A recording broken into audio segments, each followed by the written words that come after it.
বন্ধুরা, আমি engineer Bashar Atlas automation বিটি চ্যানেলের পক্ষ থেকে আপনাদেরকে জানাচ্ছি আন্তরিক মোবারকবাদ এবং ধন্যবাদ। বন্ধুরা, আজকে আমি আপনাদেরকে দেখাবো সিএন 600 এর একটি টেম্পারেচার কন্ট্রোলার কিভাবে কাজ করে, সেটা আজকে আমি আপনাদেরকে বিস্তারিতভাবে জানাবো। টেম্পারেচার কন্ট্রোলার হলো সিএন 6000। প্রথমে আমি এটার বেস দেখাবো। বেস হলো 7.8 হলো এসি 220 পাওয়ার দিবেন আপনি। আর 1 and 2 তে output 0 to 10 volt, 0 to 5 volt, আর 4 to 20 মিলি এম্পিয়ার অথবা 0 to 20 মিলি এম্পিয়ার আপনি আউটপুট পাবেন। 1 and 2 থেকে আপনি আউটপুটটা পাবেন। আর 3 তে 3, 4, 5 3 তে দিবেন আপনি প্লাস পিটি 100 লাগাবেন, 3, 4, 5 এ 3 তে লাগাবেন প্লাস, আর 5 এ লাগাবেন মাইনাস, আর 4 এ লাগাবেন রেফারেন্স পিটি 100 এর। তারপর এখানে 3টি সিলেক্টর সুইচ আছে, মানে আপনি ইনপুট কি দিবেন, মিলি এম্পিয়ার দিবেন নাকি মিলি ভোল্ট দিবেন নাকি টিসি দিবেন নাকি আরটিডি দিবেন, সেটা আপনি এখানে সিলেক্ট করে দিতে পারবেন। আমি এখানে সিলেক্ট করছি টিসি।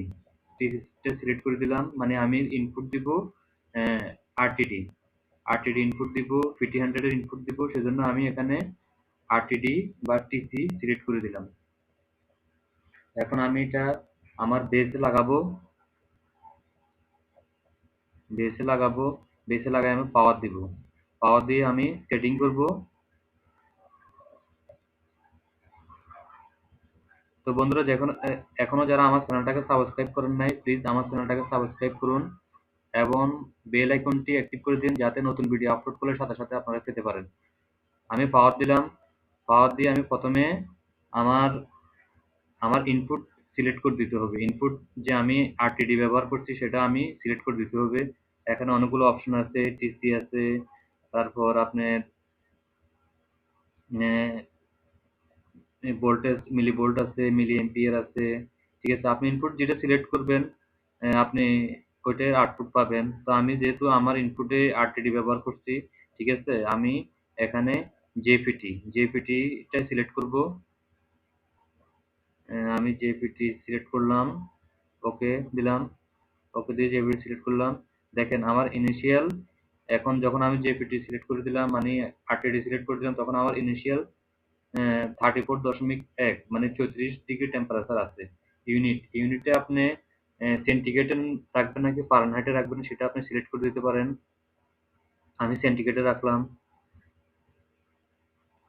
তারপর আপনি লোয়ার মানে আউটপুট লোয়ার আপনি 4 to 20 মিলি এম্পিয়ার।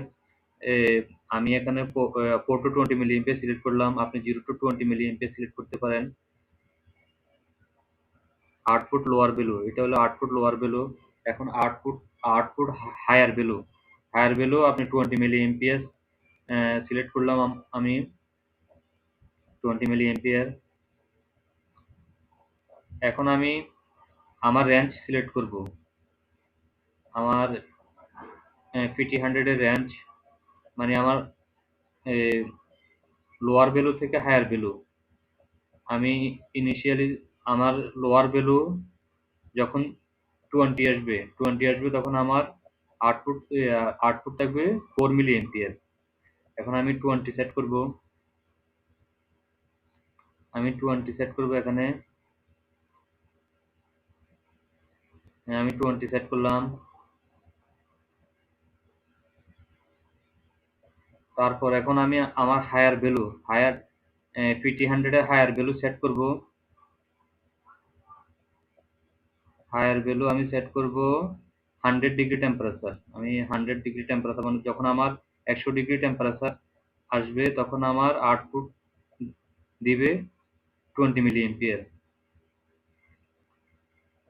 আমি 100 ডিগ্রি সেট করলাম।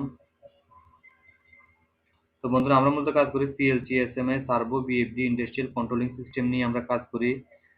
ল্যান্ড ইনভার্টার, তারপর এইচএমআই, এইচএমআই আমরা সার্ভিস করে থাকি গ্যারান্টি সহকারে। তো এখন আমি হিট দিব। বন্ধুরা, আমি এখন হিট দিচ্ছি। দেখেন আমার টেম্পারেচার বাড়তেছে। যখন আমি আরটিডি দিয়ে হিট দিচ্ছি তখন আমার টেম্পারেচার রাইজ করতেছে। টেম্পারেচার যখন রাইজ করবে তখন আমার দেখেন এখানে ডট ডট ডট আছে, সেখানে দেখেন ডট ডট ডট গুলো বাড়তেছে, মানে এটা আমার আউটপুট। আমি যখন টেম্পারেচার রাইজ করতেছে তখন আমার আউটপুট বাড়তেছে, যেহেতু আমি আমার হায়ার ভ্যালু দিয়ে রাখছি 100। আমার যখন 100 আসবে তখন আমার মানে আউটপুট 20 মিলি এম্পিয়ার। এখন আমি আউটপুট দেখবো, দেখেন আমার আউটপুট 20 মিলি এম্পিয়ার। যেহেতু আমি 100 সেট করছি, 100-র উপরে টেম্পারেচার উঠলো সে 20 মিলি এম্পিয়ার বেশি দিবে না, এজন্য হায়ার 20 মিলি এম্পিয়ার। এখন আমি দেখবো আমার যখন টেম্পারেচার রাইজ করবে তখন আমার আউটপুট 20 মিলি এম্পিয়ার কমে কিনা। যখন আমার টেম্পারেচার কমবে তখন আমার আউটপুটও কমবে।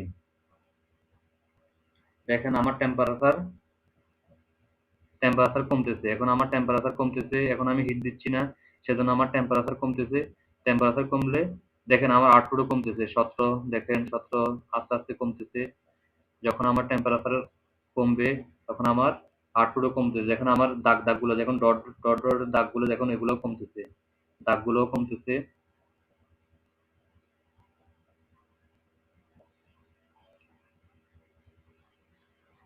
তো বন্ধুরা, আমরা যে কোনো টেম্পারেচার কন্ট্রোলার যদি আপনাদের লাগে আমাদের সাথে যোগাযোগ করতে পারেন।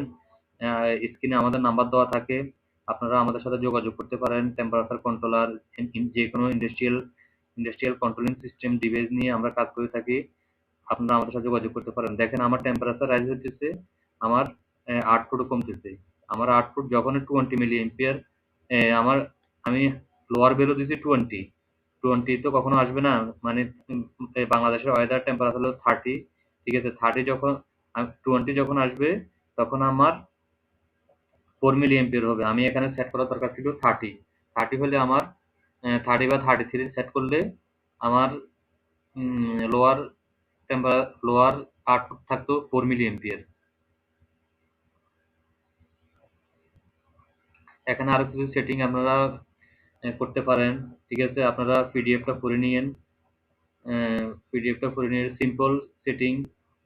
এখানে আপনি কালার চেঞ্জ করে দিতে পারেন। কালার এখন গ্রিন আছে, আপনি এটাকে রেড করতে চাইলে এখন আমি রেড করে দিচ্ছি। রেড করে দিলাম, কয়েক সেকেন্ডের পরে সেটা এই আপনার স্ক্রিনটা রেড হয়ে যাবে।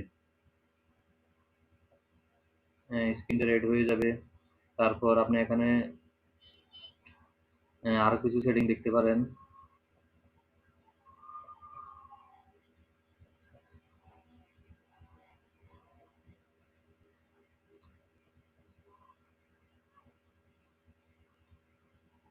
বন্ধুরা, আমার চ্যানেলটাকে প্লিজ সাবস্ক্রাইব করুন, বেল আইকনটি বাজিয়ে দিন যাতে আমরা নতুন ভিডিও আপলোড করলে সাথে সাথে আপনারা পেতে পারেন। আর ইন্ডাস্ট্রিয়াল ডিভাইস যদি লাগে আপনারা আমাদের হোয়াটসঅ্যাপ, দেখেন আমার রেড হয়ে গেছে, আমার স্ক্রিনটা রেড হয়ে গেছে। এখন যদি ইন্ডাস্ট্রিয়াল ডিভাইস আপনাদের লাগে, টেম্পারেচার কন্ট্রোলার বা এনি ইন্ডাস্ট্রিয়াল ডিভাইস লাগলে আমাদের সাথে যোগাযোগ করতে পারেন। আমরা সুলভ মূল্যে বিক্রি করে থাকি, সেল করে থাকি, সার্ভিস করে থাকি। Land inverter, any HMI, any industrial controlling device আমরা সেল করে থাকি, সার্ভিস করে থাকি। দেখেন আমার টেম্পারেচার কমতেছে, এখন আমার আমার 8.65, 8.65 আমার আউটপুট আছে মিলি এম্পিয়ার। বন্ধুরা, ভালো থাকেন, আল্লাহ হাফেজ।